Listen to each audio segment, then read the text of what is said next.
सहनावतु सहनौ भुनक्तु सह वीर्यं करवावहै तेजस्विनावधीतमस्तु मा विद्विषावहै। ॐ शान्ति शान्ति शान्तिः। ॐ पूर्णमदः पूर्णमिदं पूर्णात् पूर्णमुदच्यते पूर्णस्य पूर्णमादाय पूर्णमेवावशिष्यते। ॐ शान्ति शान्ति शान्तिः। श्रुतिस्मृतिपुराणानाम् आलयं करुणालयं नमामि भगवत्पादं शङ्करं लोकशङ्करं शङ्करं शङ्कराचार्यं केशवं बादरायणं सूत्रभाष्यकृतौ वन्दे भगवन्तौ पुनः पुनः। ईश्वरो गुरुरात्मेति मूर्तिभेदविभाव्याप्तदेहाय दक्षिणामूर्तये नमः।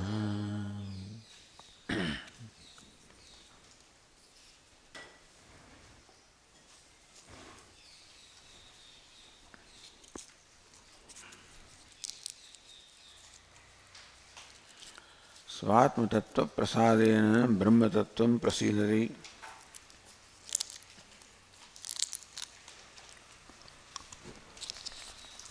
आत्मा प्रसन्न थाय એટલે બ્રહ્મ પણ પ્રસન્ન થાય। તો આત્મા પ્રસન્ન થવાનું કારણ આપણું અંતઃકરણ જેમ જેમ શુદ્ધ થાય તેમ તેમ આંતરિક પ્રસન્નતા જન્મતી જાય।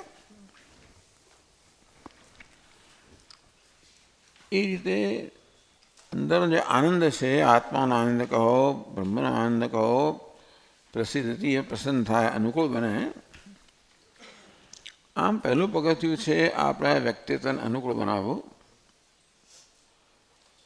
અંતઃકરણ જેમ શુદ્ધ બને તેમ તેમ અનુકૂળ બનતું જાય। આત્મા અનુકૂળ બનતો જાય એટલે બ્રહ્મ પણ અનુકૂળ બનતું જાય કે બંને એક જ છે। શાસ્ત્રાદ બુદ્ધમ બ્રહ્મતત્વમ આત્મત્વેનાનુભૂયતામ। એ પ્રકારે શાસ્ત્રમાં જે બ્રહ્મનું નિરૂપણ કરવામાં આવ્યું છે, સચ્ચિદા સત્યમ જ્ઞાન અનંતમ બ્રહ્મ વિજ્ઞાનમ આનંદ બ્રહ્મ વગેરે આત્મત્વેન અનુભૂયતામ। હું જ સત્યમ જ્ઞાન અનંતમ છું, વિજ્ઞાનમ આનંદમ છું। એ સત્ય જ્ઞાન અનંત કોઈ હવે પરોક્ષ ન રહે, અપરોક્ષ બની જાય। એટલે કે સત્યમ જ્ઞાન એ કોઈ બુદ્ધિનો જ ખ્યાલ ન રહે, પરંતુ મારો પોતાનો જ અનુભવ બની જાય।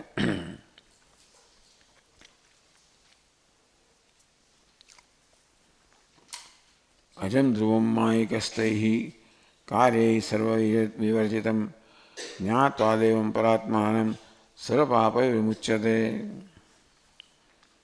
અજમ અજન્મ ધ્રુવમ નિશ્ચલ માયિકૈઃ કાર્યૈઃ સર્વૈઃ વિવર્જિતમ સર્વ માયા કાર્યોથી રહિત મુક્ત, માયા જેને સ્પર્શે જ નહીં।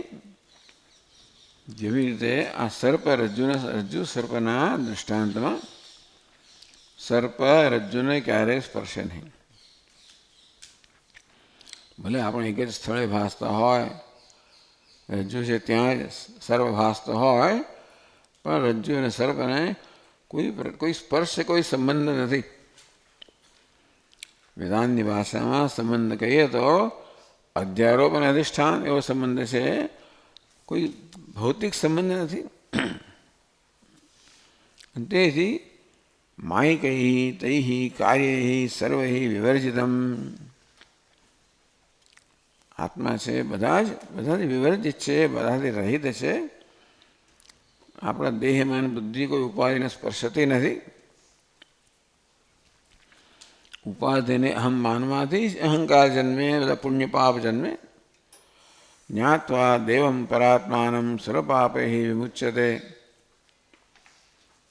આજે દેવ છે, સપ્રકાશ, એ જ પરમાત્મા છે, એ જ હું છું, એ જાણીને સર્વ પાપથી, પાપ એ અજ્ઞાનની ઉપજ છે, અવિદ્યા, કામ, કર્મ, કર્મમાં જ પુણ્ય પાપ આવે. અવિદ્યાનો નાશ થવાથી કામ, કર્મ સર્વ નાશ થાય, એટલે કે એમના પ્રભાવનો નાશ થાય. એશ દેવ સર્વદિક્ષુ વન્યાદિષુ અખિલેષુ ચ વર્તતે તમ વિચિંત્યાસ પ્રણવેત સર્વદૈવતમ. એશ દેવ સર્વદિક્ષુ, સર્વ દિશાઓમાં, વન્યાદિષુ, વન્ય વગેરે, અખિલેષુ બધા તત્વોમાં, વર્તતે આ તત્વ કહો, પરમાત્મા કહો, સર્વત્ર વ્યાપ્ત છે, બધા મહાભૂતોમાં વ્યાપ્ત છે, બધા દેવતાઓમાં વ્યાપ્ત છે. એવું દૃષ્ટાંત આપે અહીંયા.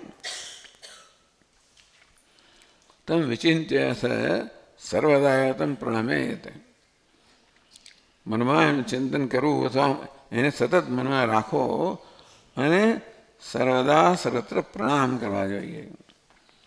એ દેવ ત્યાં આગળ બેઠેલો છે. આજે ઉપાધિ મારી સમક્ષ છે, એ ઉપાધિના ગર્ભમાં તો આ દેવ બેઠેલો છે. એટલે વન્યાદિષુ અખિલેષુ, દિશાઓમાં, બધા ભૂતોમાં, તો પછી બધા મહા પ્રાણીઓમાં, બધા મનુષ્યમાં, સર્વત્ર,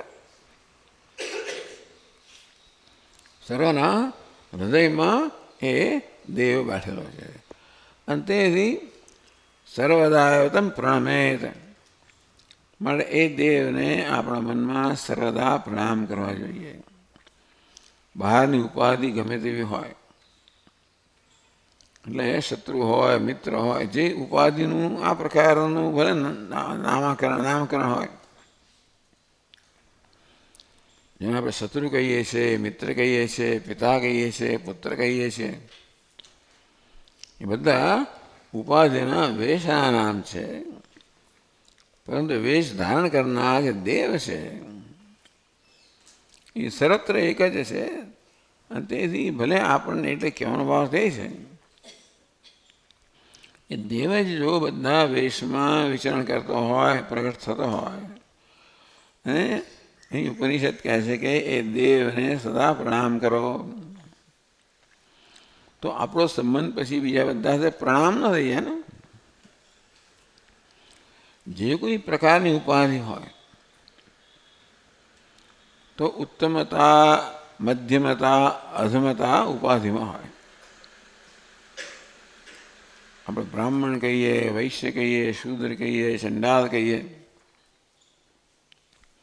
એ બધા ઉપાધિના ધર્મો છે. પરંતુ એ સર્વમાં એક સમાન રીતે રહેલો, વિદ્યા વિનય સંપન્ન બ્રાહ્મણ વગેરે વગેરે. તમ વિચિંત્ય તમ સર્વદા પ્રણમેત, એનું ચિંતન કરીને સર્વદા એને પ્રણામ કરવા જોઈએ. જેને સંપર્કમાં આવીએ આપણા મનમાં, હૃદયમાં એને પ્રણામ, રહેલા દેવતાને પ્રણામ થવા જોઈએ.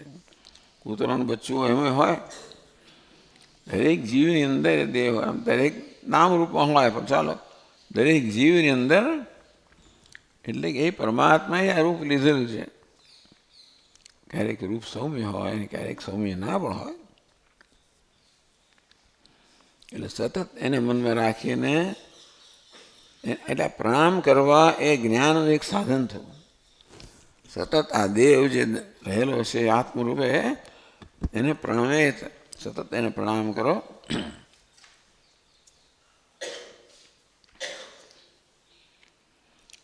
યો દેવો અગ્નો યો અપ્સયો સદીશયો વિશ્વંભુવન વિવેશ. આ જુદો છે મંત્ર. ચાલો પણ દ્વિતીય અધ્યાયનો અંતિમ મંત્ર. જો દેવો અગ્નૌ યો અપ્સયો વિશ્વંભુવનમાં વિવેશ યો સદીશયો વનસ્પતિષુ તસ્મૈ દેવાય નમો નમઃ. આ દ્વિતીય અધ્યાયનો અંતિમ મંત્ર હતો. હવે ઉપનિષદનો તૃતીય અધ્યાય શરૂ થાય છે.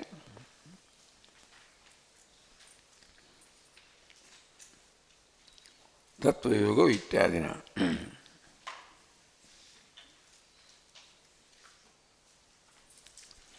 ટીકાકાર કહે છે પૂર્વ અધ્યાયો આત્મતત્વ તત્પ્રાપ્તિ સાધનમ યોગ. પૂર્વ અધ્યાયો એટલે શું?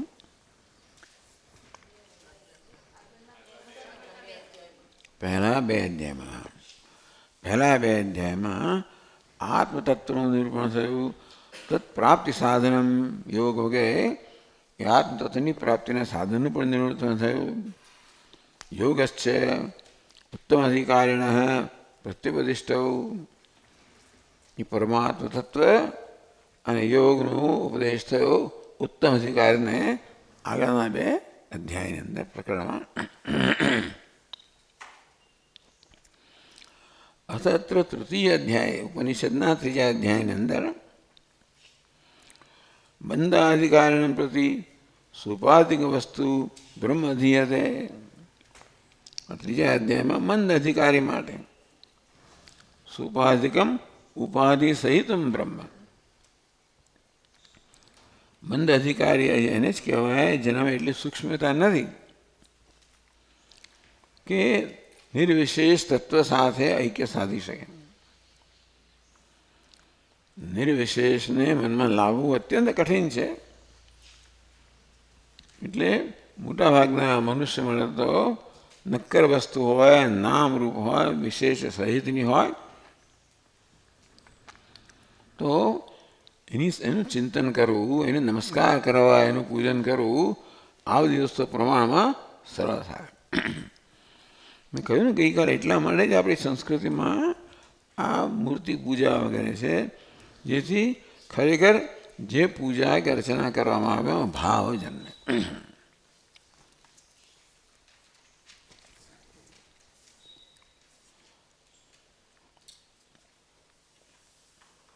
તો 48 શ્લોકમાં કહે છે તત્વયોગૌ સમુદ્દિષ્ટૌ ઉત્તમસ્યાધિકારિણઃ અથ સોપાધિકં વસ્તુ મંદં પ્રત્યવિધીયતે.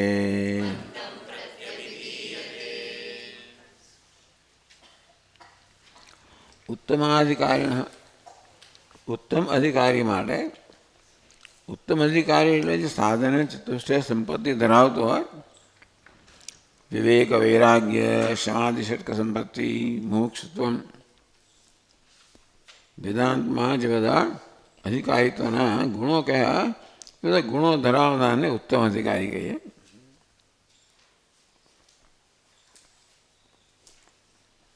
અત્ર તૃતીય અધ્યાય મંદ અધિકારીણ પ્રતિ. દરેક સાધકમાં વિવેક વૈરાગ્ય સમાધિ ષટક સંપત્તિ કોઈને કોઈ અંશમાં હોય છે. દરેક મનુષ્યમાં હોય, દરેક સાધકમાં હોય છે. જે છે એને આપણે વિકસાવવાની છે. એ ઉત્તમ રીતે વિકસે એવો આપણે સતત પ્રયત્ન કરવાનો છે. ચાલો જે હજી એને વિકસાવી નથી, આ સંપત્તિ આંતરિક સંપત્તિ જેને સાથે વિકસાવી છે આપણે ઉત્તમ અધિકારી કહીએ. કંઈ શાસ્ત્રનો ઉપદેશ ઝડપથી ગ્રહણ કરી શકે. હજી જે નથી કરી શક્યો મંદ અધિકારણ પછી સોપાધિકમ વસ્તુ જે ઉપદેશ કરવામાં આવે એ અધિકારીને ધ્યાનમાં રાખીને કરવામાં આવે. તો ઉત્તમ અધિકારી છે એને આપણે નિરુપાધિક તત્વ, નિર્વિશેષ તત્વ, નિરાકાર તત્વનો ઉપદેશ કરીએ તો એ ઉત્તમ અધિકારી ગ્રહણ કરી શકે. પણ મંદ કે મધ્યમ અધિકારી ગ્રહણ ના કરી શકે માટે એમને માટે ઉપાધિ સહિત સુપાધિ. ગઈકાલે આપણે એ જ કહેતા હતા કે ભાઈ હિન્દુ ધર્મમાં જ આ વસ્તુ છે, બીજા ધર્મો એ તો મૂર્તિનો અને બધા પ્રકારની વિશેષતાઓનો તિરસ્કાર કર્યો. એમને માટે ઈશ્વર માત્ર અતીત છે, ટ્રાન્સેન્ડેન્ટલ છે. વેદાંત કહે છે તો ઉપર ઈશ્વર છે, નીચે જગત છે. વેદાંત કહે છે કે ઉપર ઈશ્વર છે અને નીચે પણ ઈશ્વર છે. સર્જન કરનાર પણ ઈશ્વર છે અને સર્જન પણ ઈશ્વર છે. અને તો જ ઈશ્વર એક અનદ્વિતીય હોય. નહીતર ઈશ્વર માત્ર સર્જન કરનાર હોય અને જેનું સર્જન થયું એ જગત જુદું હોય તો દ્વૈત થઈ ગયું. અને તો પછી ઈશ્વર જે જગતથી જુદો હશે એ જગતને સર્વ રીતે જાણી શકે નહીં. આપણે ભિન્ન જે વસ્તુ હોય ને એને એક અંશને જ આપણે જાણી શકીએ, સર્વતયા સમગ્રતયા ન જાણી શકીએ. જે આપણે અભિન્ન હોય એને સમગ્રતયા જાણી શકે. બધું શંકરાચાર્યજીએ બહુ સારી રીતે લઈએ આપણે ત્યાં કરી હતી નિશ્ચલાનંદજી મહારાજે, કે જે લોકો આવી રીતે ઈશ્વરને જુદું માને છે અને પાસે ઈશ્વરને સર્વજ્ઞ કહે છે એ વસ્તુ કંઈ બેસતી નથી. આપણે આપણી ભિન્ન વસ્તુનો બહુ તો અંશ જાણી શકીએ અને પૂર્ણતયા જાણી જ ન શકીએ. અને તેથી જગતને પૂર્ણતયા જાણવા માટે જગત ઈશ્વરથી ભિન્ન ના હોઈ શકે. ઈશ્વર જગતથી ભિન્ન હોઈ શકે પણ જગત ઈશ્વરથી ભિન્ન ના હોય. B is equal to A is not equal to B. આવું તમે સમીકરણ સાંભળ્યું છે?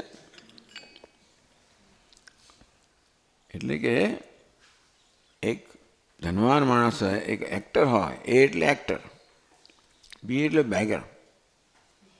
એક તો એ એટલે એક્ટર અભિનેતા, બી એટલે બેગર ભિખારી. એક અભિનેતા ભિખારીનો વેશ ભજવી રહ્યો છે. બે જુદા નથી. જે ભિખારી અભિનેતા જ એ વેશમાં ભાસી રહ્યો છે. એટલા માટે ચાલો પ્રશ્ન થયો કે ભિખારીને અભિનેતા એક જ છે તો કે એક ના કહેવાય. ભિખારી અભિનેતાથી જુદો નથી. કારણ કે અભિનેતાને લઈ લેવામાં આવે તો ભિખારી રહે નહીં. મને ભિખારી અભિનેતાથી જુદો નથી પણ અભિનેતા ભિખારી કરતા જુદો છે. ભિખારી તો વેશમાં છે અને જ્યાં જો વેશ ધારણ કરનાર અભિનેતા ન હોય તો આ વેશ ના હોય. ભિખારી શું છે? અધ્યારોપ છે. અભિનેતા કોણ છે? અધિષ્ઠાન છે. એટલે આપણા અભિનેતા અને ભિખારી વચ્ચેનો સંબંધ કયો છે? અધિષ્ઠાન અને અધ્યારોપનો છે. તે રીતે પણ ઈશ્વર આ બધો વેશ ધારણ કરે તેમ ન માનવું કે વેશ ધારણ કરવાથી મર્યાદિત બની જાય છે. જેમ ભિખારીનો વેશ ધારણ કરવાથી અભિનેતા મર્યાદિત બની જતો નથી તેમ બધું વેશ ધારણ કરવા છતાં ઈશ્વર મર્યાદિત બની જતો નથી.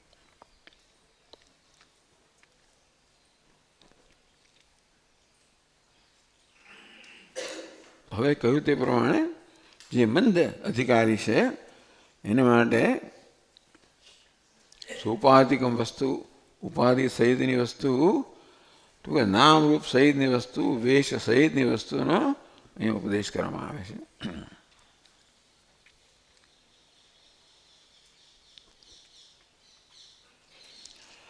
ઇન્દ્રજાલિક વન્માયા જાલવાનેક ઈશ્વર નિયચ્છન શક્તિભિર્લોકાન સૃજતે સંહરત્યપી.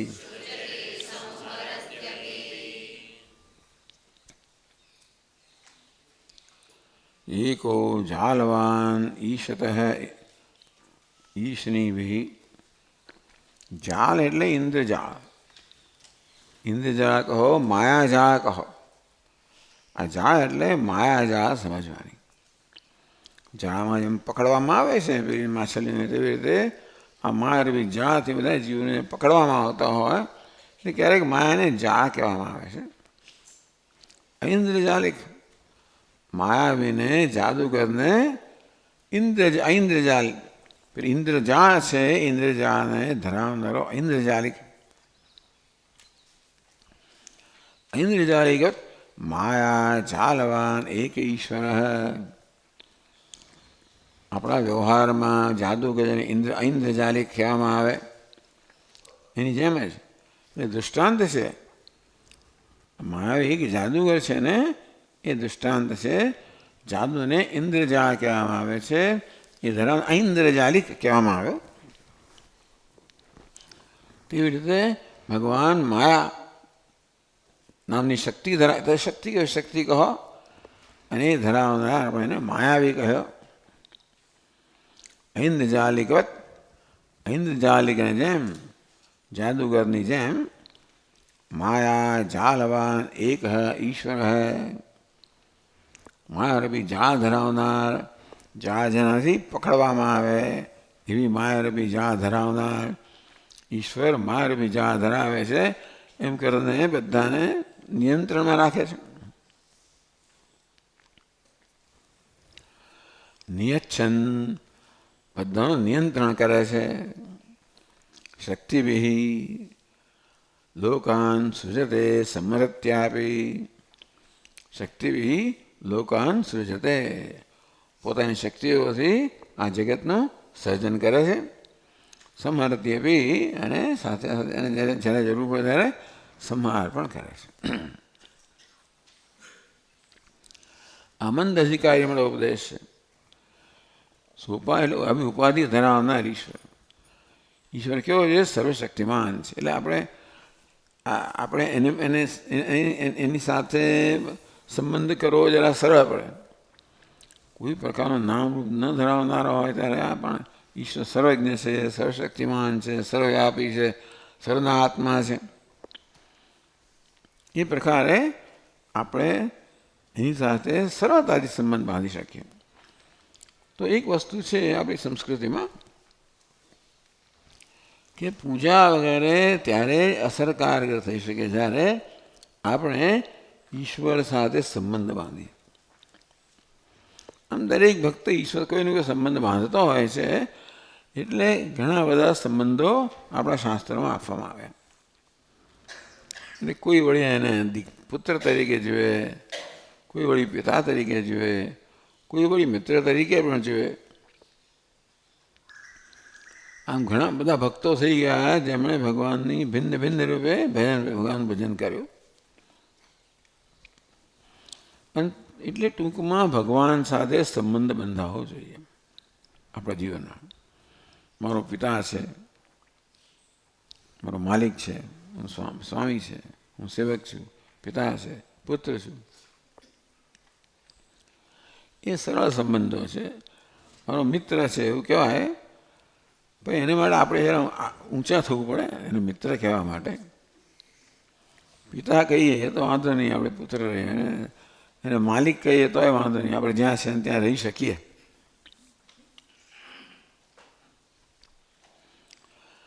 નિયચ્છન શક્તિભિ લોકાન સૃજતે સમરત્યપી.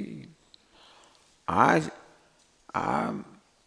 બધાનું નિયંત્રણ કરતો ઈશ્વર જે છે એ પોતાની શક્તિઓથી જગતનું સર્જન કરે છે અને સમરત્યપી, સંહાર પણ કરે છે.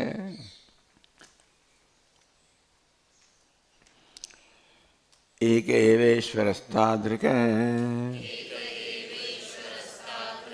દ્વિતીયો નૈવ વિદ્યતે જનાનાં પ્રત્યેગાત્માસૌ જગત્સૃષ્ટ્યાધિકારી.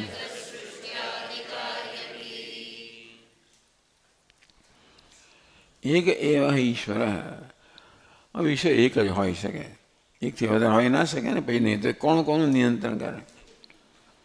એક ઈશ્વર બધાનું નિયંતા હોય તો નિયંતા એકથી વધારે ના હોય. કોઈ પણ જગ્યાએ એકથી વધારે નિયંતા હોય તો ઘણી મુશ્કેલ થાય. ઘણી સંસ્થાઓમાં, ઘણા બધા ઓર્ગેનાઇઝેશનમાં જ્યાં નિયંતા એક ના હોય, એકથી વધારે ચાલતું હોય તો બધો બહુ ગૂંચવાડો હોય. જગતની અંદર નિયંતા એક જ છે, કોઈ વધારે નથી. દ્વિતીયો નૈવ વિદ્યતે, એક છે, અદ્વિતીય છે, એક છે સાથે એના જેવો બીજો કોઈ નથી. જનાનામ પ્રત્યેક આત્મા સૌ, આ ભગવાન ક્યાં છે? જનાનામ પ્રત્યેક આત્મા, બધા જનોનો, મનુષ્યોનો, બધા જીવોનો, બધા પ્રાણીઓનો, એટલે બધા નામરૂપનો એ અંતરાત્મા છે. આત્મા સૌ. એક બાજુ ઈશ્વર પ્રાણી માત્રનો અંતરાત્મા છે, બીજી બાજુ કેવો છે? જગત સૃષ્ટિયાધિકારી આપી, સાથે સાથે જગતનું સર્જન પાલન લય કરનાર પણ એ છે અને સર્વનો અંતરાત્મા પણ એ છે. આ બહુ વિલક્ષણ વસ્તુ છે ને, કે એ ભગવાન કે ખાલી સ્વર્ગમાં બેસીને સર્જન પાલન લય કરે એવું નથી, પણ નજીકમાં નજીક છે. અંતરાત્મા છે એટલે ભગવાન નજીકમાં નજીક છે. એટલે આપણે એને આપણાથી ભિન્ન એ પ્રકારે જોવાની જરૂર નથી. છે મહાન અહીં ના છતાંય પણ આપણો અંતરાત્મા હોવાને કારણે નજીકમાં નજીક છે.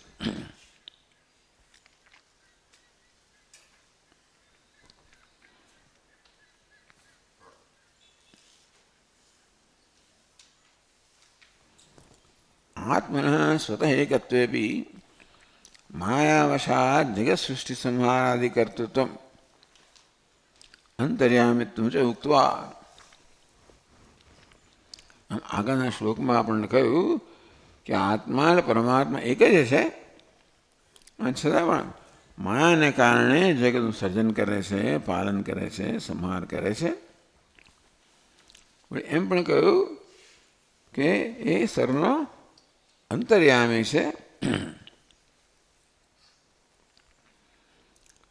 આ બધું હવે વિરાટ રૂપેણ આપી તસ્ય અવસ્થાનમ, આ બધું અંતર ભગવાનમાં છે, ભગવાનની અંતરમાં છે એની વાત કરી.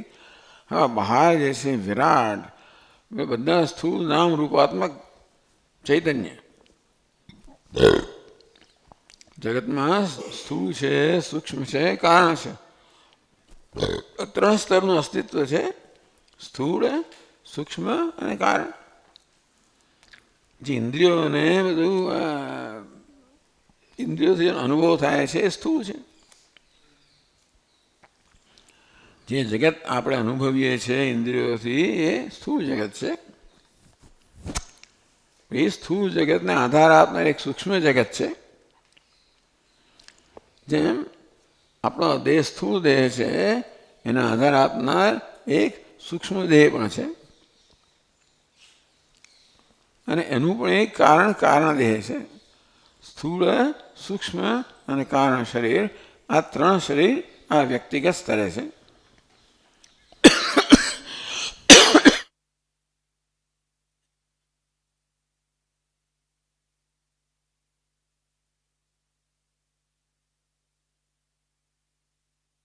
તેવી રીતે સમષ્ટિ સ્તરે પણ સ્થૂળ, સૂક્ષ્મ અને કારણ. એટલે સમષ્ટિ સ્થૂળ શરીર ધરાવનાર ચૈતન્યને વિરાટ કહેવામાં આવે. સમષ્ટિ સૂક્ષ્મ શરીર ધરાવનાર ચૈતન્યને હિરણ્યગર્ભ. સમષ્ટિ કારણ શરીર ધરાવનાર ચૈતન્યને ઈશ્વર. વિરાટ, હિરણ્યગર્ભ, ઈશ્વર. વ્યક્તિગત સ્તરે વિશ્વ એટલે જાગ્રત ચૈતન્ય, તૈજસ એટલે સ્વપ્નાવસ્થાનું ચૈતન્ય, સુષુપ્તાને કોણ કહેવાય? પ્રાજ્ઞ. બરાબર છે. એટલે વિશ્વ, તૈજસ, પ્રાજ્ઞ. વ્યક્તિગત સ્તરે વિરાટ, હિરણ્યગર્ભ, ઈશ્વર. સમષ્ટિ સ્તરે આ નામ યાદ રાખવા પડશે આપણે, કારણ કે આમાં આવે છે.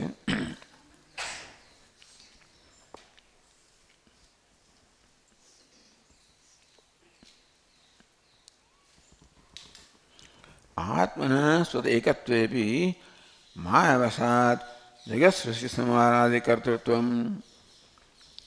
આમ તો આત્મા એક જ હશે તો કોનું સર્જન કરવાનું? આત્મ એકત્વેપી, આત્મા એક હોય, અદ્વિતીય હોય, એના સિવાય કશું હોય જ નહીં તો કોનું સર્જન કરે અને પાલન કરે અને લય કરે? આ બધો દેખાવ કરે. પોતે જ જગત છે એવો સ્થૂળ જગત ભાસે, સૂક્ષ્મ જગત છે આ બધી રૂપે એ આ પ્રકારે ભાસતો હોય. એ છે તો એક જ છે, ભિન્ન ભિન્ન રૂપ લઈને ભિન્ન ભિન્ન રૂપે ભાસે છે. એને માયા કહેવામાં આવે. માયાવશાત જગત સૃષ્ટિ સંહારાદિ કર્તૃત્વ. માયા એટલા માટે કહી કે આપણે એને સમજાવી ન શકીએ. આ જગત, આ ઈશ્વર છે એ જગતનો કર્તા ક્યાંથી બન્યો? મૂળ અર્થમાં તો એ નિર્વિકાર છે, નિર્વિશેષ, એક છે, અદ્વિતીય છે. તો કોનું સર્જન કરે? એનું સર્જન કરે, એ જ છે. એનું જ પાલન કરે, એનું જ સંહાર કરે, એવું જ છે.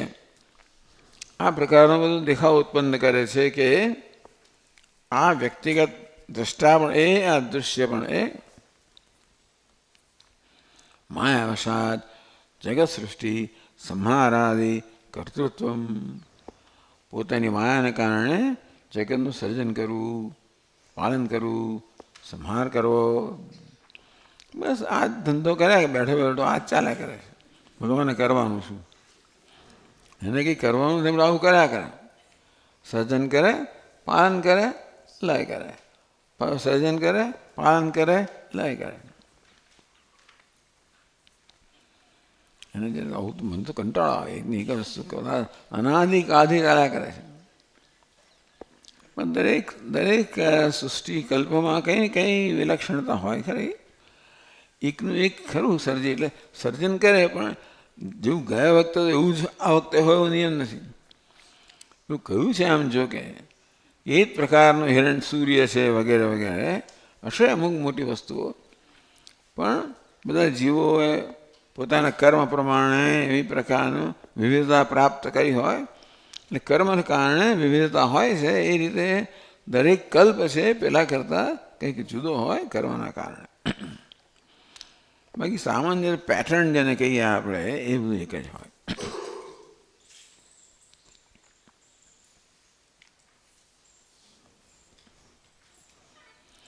સવિરાટ રૂપતામ પ્રાપ્ય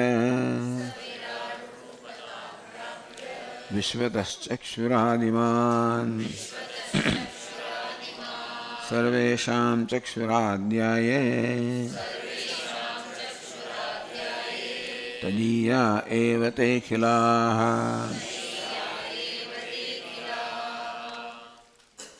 ઈશ્વર જે સર્વનો પ્રત્યેક આત્મા છે એ જ ઈશ્વર વિરાટ રૂપતામ પ્રાપ્ય, જે આપણો અંતરાત્મા છે એને વિરાટ રૂપ ધારણ કર્યું. વિરાટ એટલે સમષ્ટિ સ્થૂળ શરીર ચૈતન્ય. આ સમષ્ટિ સ્થૂળ શરીર રૂપે વેશ ધરાવનાર ચૈતન્યને વિરાટ કહેવામાં આવ્યો.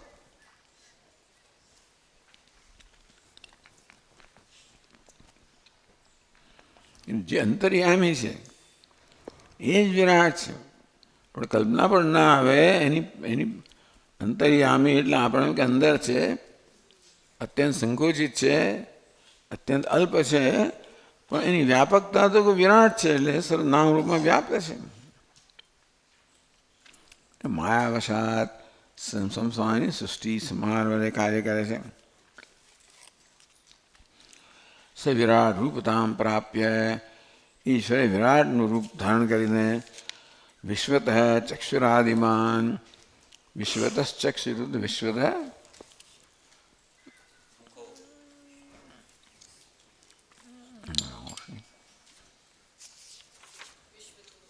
વિશ્વતશ્ચક્ષુર વિશ્વતો મુખો વિશ્વતો બાહુર વિશ્વતત્પાદ સંબાહોભ્યામ ધમતિ સંપતત્તરે દ્યાભૂમિ જયન દેવ એક. આ ત્રીજો મંત્ર છે, ત્રીજા અધ્યાયનો ત્રીજો મંત્ર. એટલે જો આ શ્વેતાશ્વતર મંત્ર ઉપદેશો મંત્રો બહુ પ્રસિદ્ધ છે, ઘણી જગ્યાએનો ઉપયોગ હોય છે, આપણે સાંભળતા પણ હોઈએ છીએ. એટલે બ્રાહ્મણો આ મંત્રો બોલતા હોય છે આરતી વગેરે. પછી મંત્ર પુષ્પાંજલિમાં આ વખતે આ વિશ્વતશ્ચક્ષુષ વિશ્વતો મુખો વિશ્વતો બાહુર વિશ્વતત્પાદ સંબાહોભ્યામ ધમનિ સંપતત્તરે દ્યાવાભૂમિ જયન દેવ એક. એટલે વિશ્વત ચક્ષુ એ સર્વ નેત્રવાળો છે, સર્વ તરફ નેત્રવાળો છે. વિશ્વત વિશ્વતો મુખ સર્વ મુખવાળો છે. વિશ્વતો બાહુ સર્વ બાહુવાળો છે, ભુજાવાળો છે. ઉત વિશ્વતસ્પાદ અને સર્વ પગવાળો છે, પાદ. આમ પરમાત્માનું વિરાટ સ્વરૂપ બતાવ્યું કે સર્વત્ર ચક્ષુ ધરાવનાર, સર્વત્ર મુખ ધરાવનાર, સર્વત્ર બાહુ ધરાવનાર, સર્વત્ર પાદ ધરાવનાર. સંબાહોભ્યામ ધમતિ સંપતત્તરે દ્યાવાભૂમિ જયન દેવ એક. એકમાત્ર દેવ એટલે પ્રકાશમય પરમાત્મા. દ્યાવાભૂમિ જનયન દિવ્યલોક એટલે સ્વર્ગ, પૃથ્વીલોકની રચના કરે. આ જ એક અંતર્યામી પરમાત્મા સૂર્યલોક અથવા દિવ્યલોક એટલે કે સ્વર્ગલોક પૃથ્વીલોકની રચના કરે. સંબાહોભ્યામ ધમતિ સંપતત્રે અને ત્યાં બધા લોકોને બે ભુજાઓ અને બે પાંખો વગેરે અતિયુક્ત કરે છે. એટલે પરમાત્મા બધા જીવોની રચના કરીને બધાને અવયવો પ્રદાન કરે છે.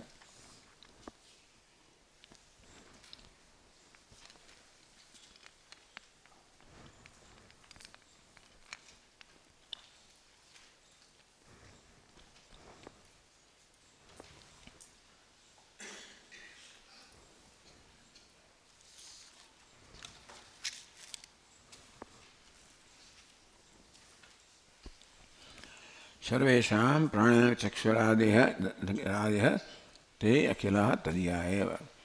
માટે બધા પ્રાણીઓનો જે ચક્ષુ છે, કર્ણ છે, બધા ભગવાનના જ છે. કે મુમુક્ષુ સદા ચિત્તશુદ્ધ્યર્થમ જો દેવાનામ ઇત્યાદિ મંત્રત્રયેણ પૂર્વોક્ત નિખિલ જગત નિયંતારમ ઈશ્વરમ અવશ્યમ પ્રાર્થયેત.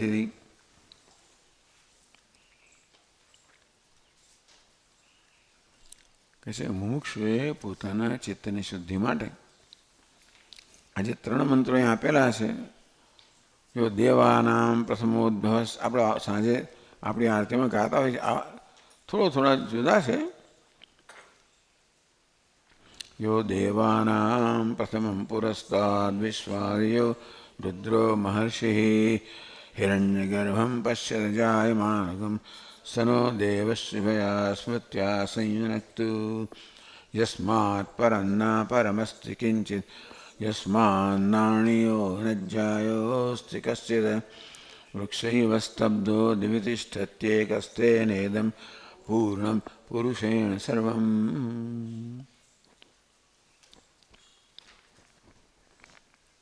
એટલે આપણો જે મંત્ર પુષ્પાની આ બધા મંત્રોનું સંકલન છે, અહીંથી ત્યાંથી ભેગા કરેલા છે.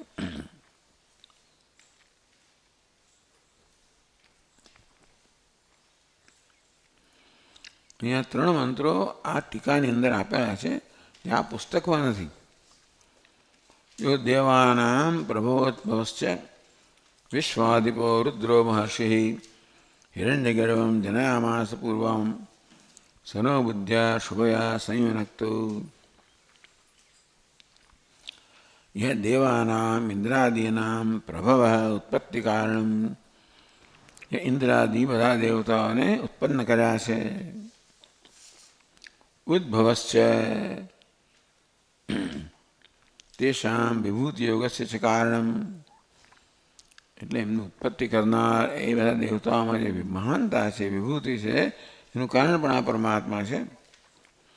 વિશ્વાધિપો, વિશ્વથી અધિપ, બધા ઉપર એને પાલન કરનાર અધિપ, એટલે લોકપાલક, વિશ્વનું લોકનું પાલન કરનાર. મહર્ષિ, વિશ્વાધિપો રુદ્રો મહર્ષિ, મહર્ષિ સર્વજ્ઞ, રુદ્ર સર્વ દુઃખ નિવારક, રુદ્રવતી સર્વ દુઃખનું નિવારણ કરનાર છે. ને રુદ્ર શબ્દના ભિન્ન ભિન્ન અર્થો કરવામાં આવ્યા છે, પણ આ પ્રકારનો એક અર્થ છે. આમ તો રોદયતી રુદ્રમ, જે બધા રડાવનારો રુદ્ર છે. રુદ્ર બધા દુઃખનું દુઃખ કરનાર પણ રુદ્ર છે. પૂર્વમ હિરણ્યગર્ભમ જનયામાસ, પૂર્વમ સૃષ્ટ્યાદૌ હિરણ્યગર્ભમ હિરણ્યવત અતિ ઉજ્જવલમ જ્ઞાનમ ગર્ભ અંતસ્તાર. હિરણ્ય સમાન અત્યંત, હિરણ્ય ગર્ભ એટલે ગર્ભ તો અંદર હોય ને, હિરણ્ય સમાન અત્યંત ઉજ્જવલ જેનું જ્ઞાન છે એને હિરણ્ય ગર્ભ કહેવામાં આવ્યો. ગોલ્ડન એગ, ગોલ્ડન એગ, હિરણ્ય ગર્ભ. પણ અહીંયા અર્થ શું કરવામાં આવ્યો? હિરણ્ય સમાન ઉજ્જવળ જેનો ગર્ભ છે, અંતસાર છે, સ્વરૂપ છે. એટલે હિરણ્ય સમાન અત્યંત ઉજ્જવળ જેનું સ્વરૂપ છે એને હિરણ્ય ગર્ભ કહેવામાં આવે. તમ સૂત્રાત્માનમ જનયામાસ, હિરણ્ય ગર્ભને સૂત્રાત્મા પણ એને કહે છે. હિરણ્ય ગર્ભ એટલે સર્વ અંતર્યામી, પણ જોડે જોડે બધાને સૂત્રની જેમ જોડનાર, આપણે બધામાં બધાના અંતરમાં રહેલો છે હિરણ્ય ગર્ભ. અંતેથી આપણે બધાને જોડનાર છે, બધાના હૃદયને જોડનાર છે. એટલે સૂત્ર ના હોય તેવી રીતે બધાને જોડનાર છે, એટલે એને સૂત્રાત્મા પણ કહે છે. સનો બુદ્ધ્યા શુભયા સંયુનક્તુ, સહ ન અસ્માન શુભયા બુદ્ધ્યા સંયુનક્તુ. એવો જે પરમાત્મા છે, હિરણ્ય ગર્ભ છે, બધાને શુભ બુદ્ધિથી સંયુક્ત કરો. એટલે શુભ બુદ્ધિ એટલે આત્મજ્ઞાન, અને સર્વને આત્મજ્ઞાનથી સંયુક્ત કરો. યાતે રુદ્ર શિવા તનુર ઘોરા પાપકાશિની, તયા નસ્તનુવાસંતમયા ગિરિશંતા બિચાકશી. યાતે રુદ્ર, હે રુદ્ર, યાતે રુદ્ર શિવા તનુ અઘોરા અપાપકાશિની. યાતે શિવા અઘોરા, ઘોર નહીં, ઘોર ઘોર ઘોર ઘોર ઘોર ઘોર ઘોરતરેભ્ય, હા, ઘોર ઘોર ઘોર ઘોર ઘોર ઘોરતરેભ્ય, હા, એટલે ઘોર પણ છે. ઘોરેભ્યો સઘોરેભ્યો ઘોર ઘોરતરેભ્ય. ઘોર છે, ઘોર ઘોર છે, ઘોર ઘોર તમસ. એ તો ઘોર એટલે સાત્વિક થયું, ઘોર ઘોર રાજસ થયું, અને ઘોર ઘોર તમારે તમસ થયું, એમ કહીએ તો.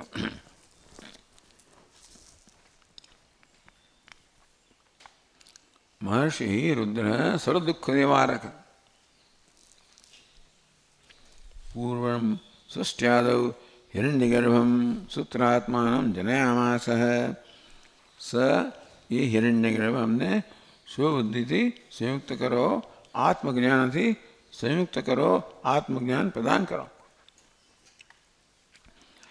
યાતે રુદ્ર શિવા તનુર ઘોરા પાપકા. હે રુદ્ર, યાતે શિવા તનુ અઘોરા, અઘોર જે તારું સ્વરૂપ છે. રુદ્રસ્ય ઘોરા શિવા છે, એથી દ્વે તનુ. આ રુદ્ર છે એના બે પ્રકારના રૂપ છે, એક શિવા અને ઘોર. શિવજીનું આવા બે રૂપ છે, એક સૌમ્ય છે અને બીજું ઘોર છે. દેવીના પણ આવા રૂપ છે ને, એક આમ જીભમાંથી લોહી વહેતું હોય, હાથમાં એક અત્યંત ઘોર રૂપ અને જોડે જોડે સૌમ્ય રૂપ. માતાએ ઘોર રૂપ ધારણ કરવું પડે. એના શત્રુ હોય ને બાળકને કોઈ પણ જો ઈજા કરવા આવે તો મા તરત જ રુદ્ર બની જાય. બાકી તો મા એકદમ સૌમ્ય હોય, પણ આવો સમય તો રુદ્ર પણ બની જાય. તેમ શિવજી પણ રુદ્ર બની જાય સામે. શિવ એટલે સૌમ્ય હોય, પણ જરૂર પડે તો રુદ્ર પણ બની જાય. એ તો રુદ્ર સર્વદુઃખ નિવારક. સૃષ્ટિના પ્રારંભમાં જેણે હિરણ્ય ગર્ભને ઉત્પન્ન કર્યો અને એ એમને શુદ્ધ બુદ્ધિથી બ્રહ્માકાર વૃત્તિથી અમને સંયુક્ત કરો, પ્રદાન કરો. હે રુદ્ર યા તે શિવા તનુ અઘોરા. એટલે રુદ્રની આ ઘોર અને શિવા બે પ્રકારના તનુ છે, બે પ્રકારના સ્વરૂપ છે. તો શિવા તનુ પ્રાર્થ્યતે. આ રુદ્ર ભગવાનના એક ઘોર સ્વરૂપ છે, એક સૌમ્ય સ્વરૂપ છે. સૌમ્ય સ્વરૂપની પ્રાર્થના કરીએ છીએ. તો અઘોર એટલે સૌમ્ય. અપાપકારિણી અપાપકાશિની એટલે પુણ્ય અભિવ્યક્તિ કરી, જે પુણ્યનું અભિવ્યક્ત કરનારી છે ભગવાનનું સ્વરૂપ. તયા સંતમયા. શન તમ શમ એટલે સુખમ, સંતરા સંતમા એટલે એની એક રૂપ છે સંતમા એટલે અત્યંત સુખ કરનારી. ત્રીજી વ્યક્તિ સંતમયા. સંતમાનું ત્રીજી વ્યક્તિ સંતમયા સુખતમયા. સુખતમ એટલે સર્વશ્રેષ્ઠ સુખ. ધનુવા એટલે તન્વા. ઘણી વાર વેદની અંદર છાંદસ પણ હોય. હે ગિરિશંત ગિરો સ્થિત્વા શમ સુખમ તનોતી. ગિરિશંત ભગવાનનું નામ છે. ગિર એટલે પહાડ, શમ એટલે સુખમ, તો તન એટલે તનોતી. જે પહાડ પર રહેલો દેવતા છે એ જે સુખ પ્રદાન કરનાર છે, સુખને વ્યાપે છે. એવા એ ભગવાન અભિચાકશી. આભિમુખ્યને પશ્ય નિરીક્ષ્ય. ભગવાન આપ મારી સામે જુઓ. શ્રેયસા શેને માટે? શ્રેયસા યોજ્યસ્વ. મને શ્રેયસ પ્રાપ્ત કરાવો ભગવાન.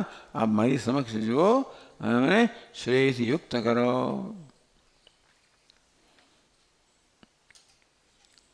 યામિષું ગિરિશંતહસ્તે વિભર્ષસ્તવે શિવાંગિરિત્રતાં કુરુ માહિ ગુંસી પુરુષં જગત. તો હે ગિરિશંત,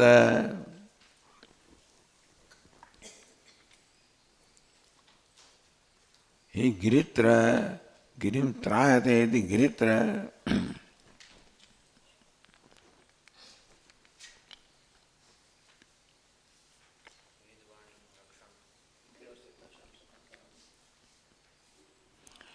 યામિષુમ ઈશુ એટલે બાણ. યામિષુમ અસ્તવે દુષ્ટેષુ ક્ષિપ્તમ હસ્તે વિવર્ષી. તો રુદ્ર હંમેશા ધનુષ્ય બાણ ધારણ કરે છે. એ બાણ છે એ દુષ્ટ લોકોનો વધ કરવા માટે છે. પણ મારી સામે જુઓ તો હું તો ડરી જાઉં છું. ભગવાન મારી સામે જુઓ અને આપનું બાણ મારી સમક્ષ ધરેલું હોય તો હું ડરી જાઉં છું. એટલે તામ શિવામ કરું. આજે આ બાણ છે ને એને મારી સમક્ષ જ્યારે આવે ત્યારે શિવામ શોભનામ કરું. એટલે શોભાવંતી કરો. એને શિવા એટલે કલ્યાણકારી કરો. પીરી બાજુ જાય દુષ્ટ માટે તો સંહાર કરનારી. મારી તરફ એ બાણ આવે ત્યારે શુભ કરનારો બનો. માહિગુંસી પુરુષન જગત. માહિંસી આપ હિંસા ન કરો. પુરુષમ અસ્મદીયમ જન્મ. અમારા પુરુષોની, અમારા જનોની, અમારા મનુષ્યોની હિંસા ન કરો. જગત પુરુષમ જગત, અમારા માણસોની હિંસા ન કરો અને બાકીનું જગત છે એનું હિંસા ન કરો. એટલે આ દેવતા હિંસક પણ હોય અને રક્ષણ કરનારા પણ હોય.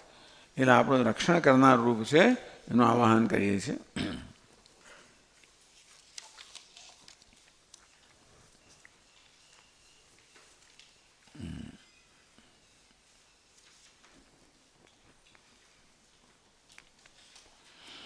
ચાલો આપણે અહીંયા જોઈએ, વિરામ લેવો પડશે.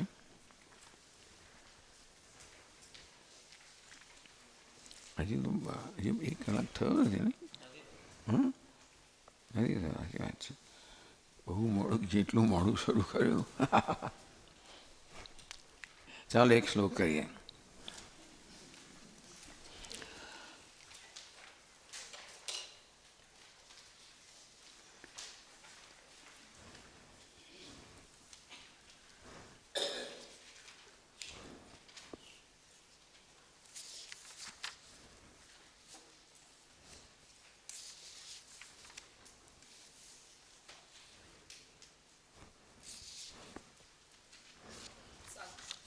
એ 7મો શ્લોક છે, 3જા અધ્યાયનો.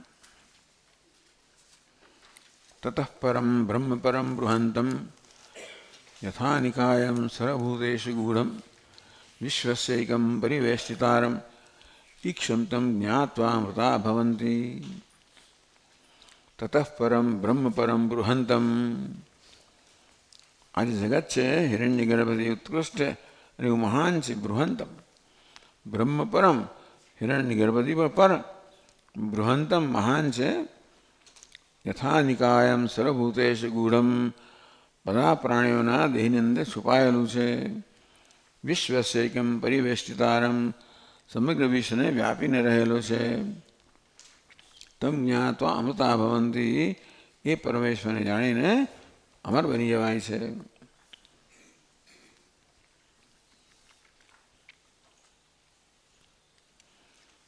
તો એ વાત કરે છે 53મો મંત્ર. તતઃ શુદ્ધમતિર્બ્રહ્મ સર્વભૂતેષ્વસ્થિતં અંતર્બહિશ્ચ સંવ્યાપ્ત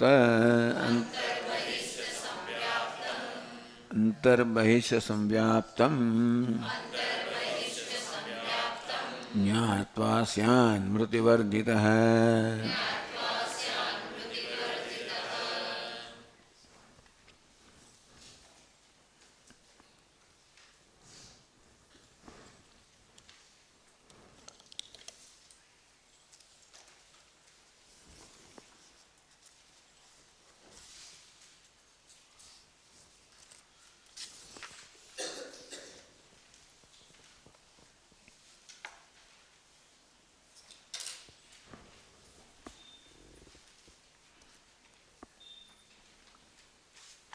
ततः शुद्धमतिर्ब्रह्म सर्वभूतेषु अवस्थितम. એ શુદ્ધમતિ, શુદ્ધમતિ ધરાવનારો બ્રહ્મ છે પરમાત્મા, એ સર્વભૂતેષુ પ્રાણી માત્રમાં અવસ્થિત છે, રહેલો છે. અંતર્બહિ સંવ્યાપ્તમ જ્ઞાત્વા સ્યાન મૃત્યુવાદિત. અંદર બહાર સર્વવ્યાપ્ત કરીને સર્વના અંતરમાં પણ રહેલો છે અને અંદર બહાર સર્વને વ્યાપ્ત કરીને બધી જગ્યાએ આપણને આ જ ને અંતર્બહિ સર્વ વ્યાપ્ય નારાયણ સ્થિત. તે અહીંયા પણ એ જ કહેવામાં આવ્યું, રુદ્ર સર્વ અંદર બહાર સર્વ વ્યાપ્ત કરીને રહેલા છે. તમ જ્ઞાત્વા સ્યાન મૃત્યુવર્જિત. એને જાણીને મનુષ્ય મૃત્યુને પાર કરી જાય છે.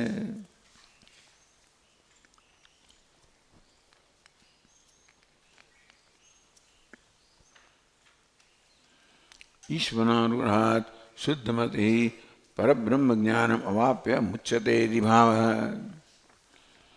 ઈશ્વરાનુગ્રહાત શુદ્ધમતિ, શુદ્ધ અંતઃકરણવાળો મુમુક્ષુ છે, એ ઈશ્વરના અનુગ્રહથી પરબ્રહ્મનું જ્ઞાન પ્રાપ્ત કરીને અહીં મુક્તિ પામે છે.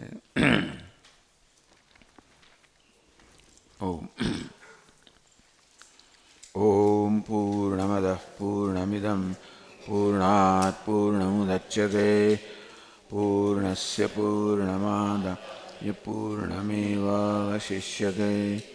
ॐ शान्ति शान्ति शान्तिः। शङ्करं शङ्कराचार्यं केशवं बादरायणं सूत्रभाष्यकृतौ वन्दे भगवन्तौ पुनः पुनः। ईश्वरो गुरुरात्मेति मूर्तिभेदविभागिने व्योमवद्व्याप्तदेहाय दक्षिणामूर्तये। ॐ शान्ति शान्ति शान्तिः। हरिः ॐ श्रीगुरुभ्यो नमः। हरिः ॐ।